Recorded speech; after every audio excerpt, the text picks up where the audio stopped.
శ్రీమాత్రే నమ జయ గురు దత్తాత్రేయ నమ ఓం గంగణపతే నమ యా దేవి సర్వభూతేషు మాతృపేణ సంస్థితా నమస్తస్తే నమస్తస్తే నమస్తస్తే నమో నమ క్లీం మహాకాళికాయ నమో నమ క్లీం కృష్ణాయ గోవిందాయ గోపీజనవల్లభాయ శ్రీకృష్ణ పరబ్రహ్మణే పరంజ్యోతిషే నమో నమ ఓం నమ శివాయ శివాయ గురువే నమ అరుణాచలీశ్వరాయ నమో నమ జయ గురు దత్తాత్రేయ నమ ఐం సరస్వత్యై నమో నమ వాగ్దేవ్యై నమో నమ మాతృభ్యో పితృభ్యో ఋషిభ్యో నమో నమ యూట్యూబ్ ప్రేక్షకులందరికీ కూడా నమస్కారం అండి. నేను పాలపర్తి గురునాథ శర్మ. నేనంతా కూడా జ్యోతిషం వాస్తు సిద్ధాంతిని. మీకంతా కూడా అక్టోబర్ నెల మాస ఫలితాల్లో భాగంగా గోచారీత్యా గ్రహాల యొక్క స్థితిగతి కలయిక వాటి ఫలితాలంతా కూడా ప్రభావం మేషాది ద్వాదశ రాశుల వాళ్ళకి ఎటువంటి ఫలితాలు వస్తున్నాయో తెలుసుకోవడం జరుగుతుంది. వాళ్ళ యొక్క వీక్షణ ప్రభావం అంతా కూడా నవగ్రహాల యొక్క ఆధీనంలో మానవ యొక్క జీవన విధానం ఉంటుంది. కాబట్టి నవగ్రహాల యొక్క స్థితిగతి కలయిక ప్రభావం అంతా కూడా బలాన్ని బట్టి ప్రధానమైన గ్రహాలు శనీశ్వరుడు, బృహస్పతి, రాహు, ఈ యొక్క కేతు ఒక గ్రహాల యొక్క ప్రభావం అంతా కూడా ఈ రకంగా ఉంటుంది. మరియు ప్రధానంగా అక్టోబర్ నెలలో విశేషంగా ఏంటిదంటే ఈ యొక్క గురువు యొక్క అతిచారంలో భాగంగా కర్కాటక రాశి ప్రవేశం చేయడం, బలమైన స్థానంలో ప్రధానంగా ఉచ్చ స్థానంలో కర్కాటక రాశిలో ప్రవేశం చేసిన బృహస్పతి యొక్క ఫలితాలంతా కూడా విశేషంగా పరిష్కారాలంతా కూడా తెలుసుకోవడం జరుగుతుంది. బృహస్పతి ఇచ్చే శుభ ఫలితాలు అత్యంత రాజయోగాలు, విపరీత రాజయోగాలు, అఖండమైన పుణ్యయోగం అంతా కూడా ఇచ్చే బృహస్పతి గ్రహం యొక్క ఫలితాలంతా కూడా తెలుసుకోవడం జరుగుతుంది. వీక్షకులంతా కూడా ఈ యొక్క వీడియోనంతా కూడా చూడండి. ఆఖరిలో మీకంతా కూడా నవగ్రహాల యొక్క స్థితిగతి కలయిక వీక్షణ బట్టి మీ రాశి వాళ్ళకి మేషాది ద్వాదశ రాశుల వాళ్ళకి మరియు ప్రధానంగా చూసుకుంటే హోమ కార్యక్రమాలు, శాంతి కార్యక్రమాలు ఏ రకంగా ఆచరించాలి, వృక్షశాస్త్ర ప్రకారంగా ఏ మొక్కల్ని నాటడం వల్ల, ఏ వృక్షాన్ని పూజ చేసుకోవడం వల్ల మీకంతా కూడా శీఘ్రంగా మంచి ఫలితాలు, ఆకస్మిక ధనలాభం, ధనయోగం సిద్ధించడానికి ఆస్కారం ఉంటుంది. ప్రధానంగా వివాహాది శుభకార్యాలు కలగాలంటే ఎటువంటి పరిష్కారాలు జరగాలి, మరియు వ్యాపారంలో అభివృద్ధి కలగాలంటే ఎటువంటి పరిష్కారాలు ఆచరించాలి, మేషాది ద్వాదశ రాశుల వాళ్ళకి పరిష్కారం కూడా చెప్పడం జరుగుతుంది. మీరంతా కూడా ఈ యొక్క వీక్షకులంతా కూడా పరిష్కారాలంతా కూడా నోట్ చేసుకొని మీరంతా కూడా పరిష్కారాలు పాటిస్తే గనక శీఘ్రాతి శీఘ్రంగా అత్యంత శుభ ఫలితాలు రావడానికి ఆస్కారం ఉంటుంది. ప్రతినిత్యం కూడా అమ్మవారి ఆరాధన చేయండి. శ్రీమాత్రే నమః, శ్రీమాత్రే నమః, శ్రీమాత్రే నమః నామాన్ని ప్రతినిత్యం కూడా జపాన్ని ఆచరించండి. ప్రతినిత్యం కూడా జపాన్ని ఆచరించడం వల్ల ఆశ్వేత మాసంలో అఖండ పుణ్య ఫలితాలు రావడానికి ఆస్కారం ఉంటుంది. అమ్మవారి ఆరాధన, కుంకుమార్చన విధానం ఈ యొక్క అక్టోబర్ నెలలో ఆశ్వేజ మాసంలో ఆరాధన చేయడం వల్ల అఖండ పుణ్య ఫలితాలు రావడానికి ఆస్కారం ఉంటుంది. జగన్మాత అనుగ్రహం వల్ల అందరికి కూడా అష్టైశ్వర్య భోగభాగ్యాలు లభించాలని చెప్పేసి ఆశీర్వాదం చేస్తున్నాం. అత్యంత రాజయోగం సిద్ధించాలని చెప్పి ఆశీర్వాదం చేస్తూ ఈ యొక్క మేషాది ద్వాదశ రాశుల ఫలితాలంతా కూడా బృహస్పతి యొక్క మార్పు, అతిచారంలో మార్పు, ఉచ్చస్థానంలో మార్పు, కర్కాటక రాశిలో ప్రవేశం చేయడం వల్ల అక్టోబర్ ఫలితాలు ఈ యొక్క వివిధ గ్రహాల యొక్క స్థితిగతి కలయిక అంతా కూడా తెలుసుకోవడం జరుగుతుంది. వ్యాపారంలో అభివృద్ధి కలగాలంటే ఎటువంటి పరిష్కారాలు చేయాలో తెలుసుకోవడం జరుగుతుంది. కన్యారాశి జాతకులకి గోచారరీత్యా అక్టోబర్ నెల మాస ఫలితాల్లో భాగంగా బృహస్పతి మార్పు అంతా కూడా అతిచారంలో కర్కాటక రాశిలో ప్రవేశం చేస్తున్న బృహస్పతి అంతా కూడా ఎటువంటి యోగాలంతా కూడా ఇస్తున్నారో తెలుసుకోవడం జరుగుతుంది. సప్తమాధిపతి అంతా కూడా ఉచ్చస్థానంలో కర్కాటక రాశిలో ప్రవేశం చేయడం అత్యంత శుభ ఫలితాలు ఇచ్చే విధంగా మారబోతున్నారు. మీకంతా కూడా జన్మజాతకంలో గురుయోగం అంతా కూడా అంటే బృహస్పతి అంతా కూడా లాభాలు గణించడానికి, గురుబలం సిద్ధించడానికి ఆస్కారం ఉంటుంది. ప్రతినిత్యం కూడా అదృష్టయోగం సిద్ధించడానికి ఈ యొక్క ఉగాది నుంచి అఖండమైన శుభయోగంగా ఈ యొక్క బృహస్పతి మార్పు అంతా కూడా రాజ్యయోగం ఇచ్చే విధంగా మారబోతున్నారు. ప్రత్యేకంగా కన్యా రాశి వాళ్ళకి సప్తమాధిపతి ఉచ్చస్థానంలో మార్పు జరగడం, ఉగాది నుంచి కొంచెంగా మీకు ఈ యొక్క షష్టగ్రహ కూటమి, పంచగ్రహ కూటమి ఈ యొక్క ప్రభావం అంతా కూడా విపరీతంగా ఉన్నప్పటికీ ఆర్థిక ఇబ్బందులు కానీ, మనశ్శాంతి లేకపోవడం కానీ, ఈ యొక్క ఫైనాన్షియల్ అంటే పొజిషన్ అంతా కూడా స్టెబిలిటీ లేకపోవడం కానీ జరుగుతూ ఉంటుంది. ఈ ఇబ్బంది నుంచి ఇప్పుడు బయటపడిపోతున్నారు. రాజయోగం అంతా కూడా 6 నెలల నుంచి 8 నెలల దాకా మీకు విపరీత రాజయోగం అంతా కూడా సిద్ధించడానికి, బృహస్పతి మార్పు వలన అఖండ లాభాలు సిద్ధించడానికి, అదృష్ట యోగం కలిసి రావడానికి ఆస్కారం ఉంటుంది. మీరు ప్రతినిత్యం కూడా సుబ్రహ్మణ్య స్వామి వారికి ప్రీతికరంగా ప్రతినిత్యం కూడా మీరు ఈ యొక్క అభిషేకాది కార్యక్రమాలు ఆచరించడం, అన్నాభిషేకం చేయించడం పరమేశ్వరుడికంతా కూడా అఖండ లాభాలు గణించడానికి ఆస్కారం ఉంటుంది. వ్యాపార రంగంలో వాళ్ళు ప్రతినిత్యం కూడా మీరు శనగలు దానం చేసుకోవడం వల్ల అదృష్ట యోగం సిద్ధిస్తుంది. శనీశ్వరుడు అంతా కూడా సప్తమ స్థానంలో అంతా కూడా ఉన్నారు కావున శనీశ్వరుడు ప్రీతికరంగా వీక్షణ అనేది పడుతుంది. ప్రధానంగా తిల దానం చేసుకోవడం, కూష్మాండ దానం చేయడం, తైలాభిషేకం ఆచరించుకోవడం, నవగ్రహాలకి 27 ప్రదక్షిణాలు ఆచరించడం, శ్రీమాత్రే నమః అనే నామాన్ని జపాన్ని ఆచరించడం, కుంకుమార్చన విధానం ఈ యొక్క ఆశ్వేజ మాసంలో ఈ యొక్క శరన్నవరాత్రుల్లో మీరంతా కూడా అమ్మవారికి ప్రీతికరంగా ప్రతినిత్యం కూడా ఖడ్గమాల స్తోత్రాన్ని పఠనం చేసుకోవడం, కుంకుమార్చన చేయడం, సహస్రనామాల్ని చదవడం, వినడం కానీ చేస్తూ ఉండడం కానీ, అవతారంలో విశేషంగా వీరంతా కూడా వస్త్రదానం చేయడం, అమ్మవారికి అంతా కూడా ప్రీతికరంగా వస్త్రదానం చేయడం వల్ల అఖండ లాభాలు గ్రహించడానికి ఆస్కారం ఉంటుంది. శరన్నవరాత్రుల్లో ఈ అవతారానికి అంతా కూడా వివిధ వస్త్రాలని చెప్పడం జరుగుతుంది. ఆ వస్త్రాలు సమర్పించడం, అమ్మవారికి ప్రీతికరంగా నివేదన చేయడం వల్ల అఖండ లాభాలు గ్రహించడానికి అమ్మవారి దేవాలయ ప్రాంగణంలో కానీ, మండపాలు జరిగే ప్రాంగణంలో కానీ, మీరు చేసుకునే పీఠం దగ్గర ప్రాంగణంలో కానీ అన్నదానం చేయడం వల్ల మీరు చేసుకున్న దుష్కర్మల నుంచి నివారణ జరుగుతుంది. జన్మాంతరమైన మహాపాతకాల నుంచి నివారణ అవుతుంది. జన్మాంతరేషు మహాపాతక నివారణార్థం అని సంకల్పం చెప్పుకోవడం, తెలిసి తెలియకుండా చేసుకున్న కర్మల నుంచి బయటపడడానికి ఆస్కారం ఉంటుంది. అన్నదానమే దీనికి అంతా కూడా పరిష్కారం చెప్పడం జరుగుతుంది. చండీ హోమాది కార్యక్రమంలో పాల్గొనండి. మీ జాతకానికి పరిష్కార విధానంగా చండీ హోమాది కార్యక్రమాలు కానీ, వారాహిదేవి శాంతి హోమాది కార్యక్రమాలు కానీ, ప్రధానంగా బగలాముఖి శాంతి హోమాది కార్యక్రమాలు కానీ, రాధశ్యామల యజ్ఞాధికృతులు కానీ ఆచరించుకోవడం వల్ల అఖండమైన లాభాలు గణించడానికి ఆస్కారం ఉంటుంది.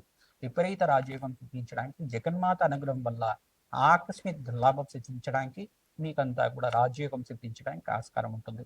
ప్రధానంగా శనీశ్వరుడికి, సూర్య భగవానుడికి మరియు బృహస్పతికి, శుక్రుడికి జప హోమాది కార్యక్రమాలు ఆచరించుకోవడం, విష్ణు సహస్రనామ పఠనం చేసుకోవడం, లలితా సహస్రనామాన్ని ప్రతినిత్యం కూడా విండంగానే చదవడంగా చేయడం, ప్రధానంగా మహాలక్ష్మి కవచాన్ని చదువుతూ ఉండడం అఖండ లాభాలు గణించడానికి ఆస్కారం ఉంటుంది. వృక్షరాశంలో భాగంగా మీరంతా కూడా రావి మొక్కనంతా కూడా నాటుతూ ఉండాలి. దేవాలయ ప్రాంగణంలో మీరంతా కూడా రావి మొక్కని నాటడం వల్ల అఖండమైన శుభ ఫలితాలు పొందుతారు. గురుబలం సిద్ధిస్తుంది. వివాహాది శుభకార్యాల్లో పాల్గొనడానికి ఆస్కారం ఉంటుంది. శ్రీమాత్రే నమః. అక్టోబర్ నెలలో ప్రధానంగా మనకంతా కూడా చూసుకుంటే ఈ యొక్క దేవీ శరన్నవరాత్రులంతా కూడా ప్రధానంగా మీకంతా కూడా విశేషంగా శుభ ఫలితాలు ఇచ్చే విధంగా ఉంటాయి. కావున ప్రధానంగా ఈ యొక్క సెప్టెంబర్ 22వ తారీఖు నుంచి మనకంతా కూడా దేవీ శరన్నవరాత్రులంతా కూడా ప్రారంభమవుతున్నాయి. ఈ యొక్క ఆశ్వేజ మాస శుద్ధ పాడ్యం నుంచి అవతార విశేషాలంతా కూడా ఏమున్నాయో తెలుసుకుందాం. ప్రధానంగా దేవీ శరన్నవరాత్రుల భాగంగా పాడ్యం నుంచి 22వ తారీఖు సెప్టెంబర్ నెల సోమవారం నుంచి ఆశ్వేద మాస శుద్ధ పాడ్యం నుంచి ప్రధానంగా చూసుకుంటే శ్రీ బాలా త్రిపుర దేవి అవతారం అంతా కూడా సోమవారం రోజున విశేషంగా అలంకరణలతోటి, సామూహిక కుంకుమార్చనతోటి, ఈ యొక్క సహస్రనామాలతోటి విశేషంగా చేయడం జరుగుతుంది. మరియు అమ్మవారికి రెండవ అవతారంగా 23వ తారీఖు మంగళవారం రోజున గాయత్రీదేవి అవతారం, శ్రీ గాయత్రీదేవి అవతారంతో విశేషంగా పూజ చేయడం జరుగుతుంది.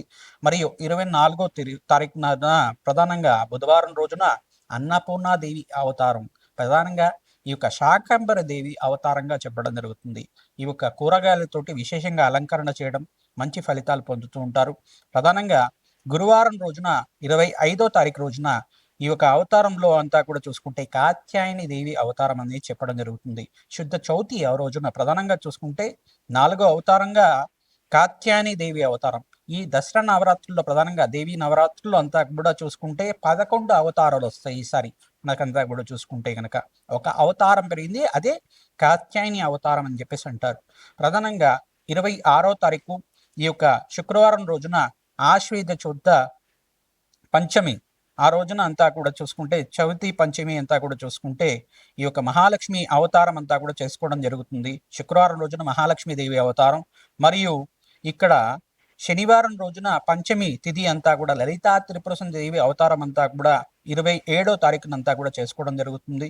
ఆదివారం రోజున మనకంతా కూడా చూసుకుంటే 28వ తారీఖు రోజున శుద్ధ షష్ఠి మహాచండీ అవతారం, 28వ తారీఖు మహాచండీ అవతారం షష్ఠి తిథి రోజున అంతా కూడా చేసుకోవడం జరుగుతుంది.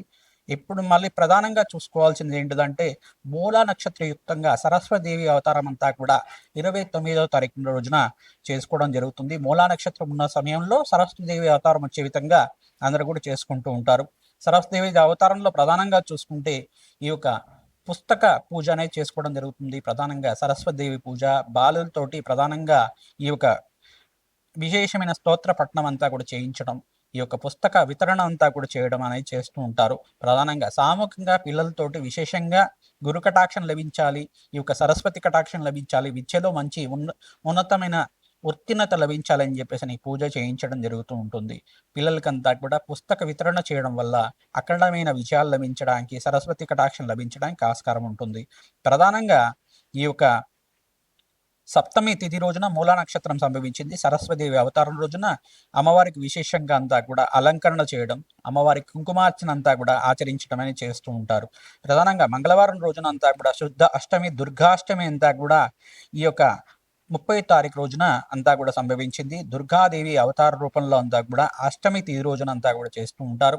ఈ రోజున మీరంతా కూడా పసుపు కొమ్ముల మాలనంతా కూడా అమ్మవారికి అంతా కూడా సమర్పించడం, గాజులు సమర్పించడం, విశేషంగా గాజులతో విశేషంగా అలంకరణ చేయడం వల్ల, వివిధ రకాలైన వస్త్రాలతోటి అంతా కూడా అమ్మవారికి అలంకరణ చేయడం వల్ల విశేషమైన శుభ ఫలితాలు పొందుతారు. సువాసిని దేవి పూజ అంతా కూడా ఆచరించడం, ప్రధానంగా దుర్గాష్టమి రోజున అంతా కూడా అన్నదానం చేయడం వల్ల అఖండమైన శుభ ఫలితాలు పొందడానికి ఆస్కారం ఉంటుంది. ప్రతినిత్యం కూడా ఇక్కడ 1వ తారీఖు రోజున, అక్టోబర్ 1వ తారీఖు రోజున, బుధవారం రోజున ప్రధానంగా చూసుకుంటే మహర్నవమి అనేది సంభవించింది. ప్రధానంగా మహిషాసుర మర్దిని అవతారం అనేది సంభవిస్తుంది. ఆ రోజునంతా కూడా ప్రధానంగా వీరంతా కూడా మహిషాసుర మర్దిని అవతారం రోజున విశేషంగా యజ్ఞాధికృతులు ఆచరించుకోవడం, అఖండమైన శుభ ఫలితాలు పొందడానికి ఆస్కారం ఉంటుంది. ప్రధానంగా సామూహిక కుంకుమార్చనలో భాగంగా ప్రతినిత్యం కూడా ఈ యొక్క పసుపు కొమ్ముల మాలకు కానీ, విశేషమైన మాలలంతా కూడా తామర పూలతో అమ్మవారికి విశేషంగా అర్చన విధానం చేసుకోవడం వల్ల, మల్లెపూలతో అర్చన విధానం చేయడం వల్ల, లక్ష కుంకుమార్చన పూజా విధానం చేసుకోవడం వల్ల ఈ యొక్క శ్రీమాత్రే నమః, శ్రీమాత్రే నమః, శ్రీమాత్రే నమః నామాన్ని జపాన్ని ఆచరించడం, సహస్రనామాలు ఏ యొక్క అవతారానికి ఆ సహస్రనామాలతోటి పారాయణం చేసుకోవడం, కుంకుమార్చనంతా కూడా సామూహిక కుంకుమార్చనలో పాల్గొనడం, దేవాలయ ప్రాంగణంలో కానీ, ఈ యొక్క అమ్మవారి పీఠం పెట్టిన ప్రాంగణంలో కానీ, ఈ మండపాలు పెడుతూ ఉంటారు కమ్యూనిటీలో అంతా కూడా, అపార్ట్మెంట్స్లో కానీ, ఈ యొక్క మీ యొక్క ప్రాంతంలో అంతా కూడా అమ్మవారి నవరాత్రులు పెట్టే దగ్గర అంతా కూడా పాల్గొనండి, అన్నదానం చేయడానికి ప్రయత్నం చేసుకోండి. మీకు అంతా కూడా అమ్మవారి అనుగ్రహం అంతా కూడా లభిస్తుంది. అన్నదానం చేయడానికి ప్రయత్నం చేయండి. ప్రతినిత్యం కూడా ఇక్కడ 2వ తారీఖు దశమి అవతారం అనేది ప్రధానంగా చూసుకుంటే దశమి తిథి రోజున విజయదశమి అంతా కూడా సంభవించింది. అక్టోబర్ 2వ తారీఖు గురువారం రోజునంతా కూడా సంభవించింది. గురువారం రోజున రాజరాజేశ్వరి దేవి అవతారం అంతా కూడా విశేషంగా అలంకరణ చేయడం, అమ్మవారికి అంతా కూడా దశమి తిథి రోజున సాయంకాల వేళల్లో అంతా కూడా అమ్మవారికి ప్రీతికరంగా కుంకుమార్చనలు అంతా కూడా ఆచరించడం, శ్రవణ నక్షత్ర యుక్తంగా సమయంలో అంతా కూడా శమీ వృక్షానికంతా కూడా పూజ చేయడం అనేది చేస్తూ ఉంటారు. శమీ వృక్షం అంతా కూడా పూజ చేయడం అనేది ఎందుకు చేస్తూ ఉంటారంటే కనుక, శమీ వృక్షం అంతా కూడా విజయాన్ని చెప్తూ ఉంటారు. ప్రధానంగా శమీ వృక్షానికి అంతా కూడా విజయ లగ్నం అనేది ఉంటుందన్నమాట. సాయంకాల వేళలో సంభవిస్తూ ఉంటుంది. ఆ సమయంలో అంతా కూడా విజయాలు సిద్ధిస్తూ ఉంటాయి. ఏ కార్యాన్ని మొదలుపెట్టినా కానీ అఖండమైన విజయాలు సిద్ధించడానికి ఆస్కారం ఉంటుంది. విజయదశమి లగ్నంలో అంతా కూడా ఈ యొక్క శమీ వృక్షాన్ని పూజ చేయడం, ప్రదక్షిణాలు ఆచరించుకోవడం వల్ల, ఆ వృక్షరాజాన్నంతా కూడా దేవతా వృక్షంగా భావించి దానికి నమస్కారం చేసుకోవడం వల్ల మీ కోరికలంతా కూడా సిద్ధించడానికి, జగన్మాత అనుగ్రహం అంతా లభించడానికి ఆస్కారం ఉంటుంది. శరన్నవరాత్రుల పూజలో భాగంగా దశమి తిథి రోజునంతా కూడా అమ్మవారికి అంతా కూడా శోభయాత్ర అనేది ఉంటుంది. ఆ శోభయాత్రలంతా కూడా సాంస్కృతికమైన నృత్యాలతోటి, గీతాలతోటి అంతా కూడా ఈ యొక్క అమ్మవారి ఉత్సవాలంతా కూడా చేసుకోవడం, అత్యంత శుభ ఫలితాలు పొందే విధంగా గీతాలు ప్రచనం చేసుకోవడం, అమ్మవారికి అంతా కూడా మంగళహారతలంతా కూడా నివేదన చేసుకోవడం వల్ల అఖండమైన శుభ ఫలితాలు పొందుతూ ఉంటారు. ప్రధానంగా మీరంతా కూడా మహానివేదన అంతా కూడా చేసుకోవడం వల్ల అఖండమైన శుభ ఫలితాలు పొందడానికి ఆస్కారం ఉంటుంది.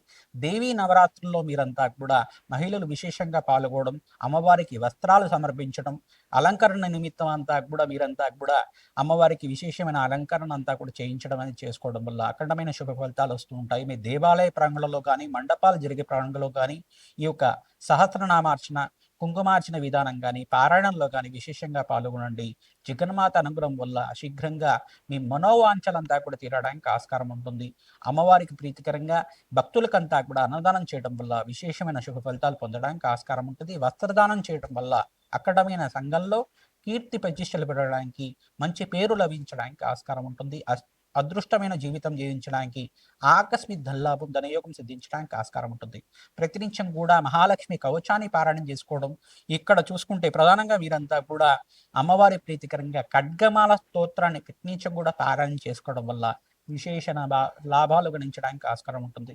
విశేషమైన శుభలాభాలు గణించడానికి ఆస్కారం ఉంటుంది. అదృష్ట యోగం సిద్ధిస్తుంది. శ్రీమాత్రే నమః.